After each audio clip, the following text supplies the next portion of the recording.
Today I will show how to buy shares of Greencore Group PLC, a UK food manufacturer listed on the LSE PLC under the ticker GNC.L. This is an educational walkthrough and not financial advice. To make a purchase, you need a brokerage account, and I'll use eToro as an example to demonstrate the process.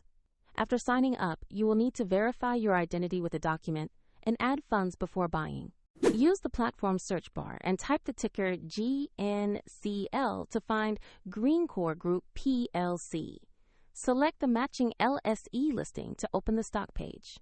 On the stock page, review the company overview and the price chart to confirm you're viewing Greencore Group PLC. Make sure the ticker shows GNC.L and the exchange is LSE PLC before proceeding.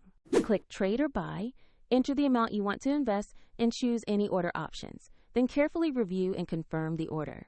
If the market is closed, your order may be queued or scheduled for the next session, and the platform will prompt you to add funds if your balance is insufficient.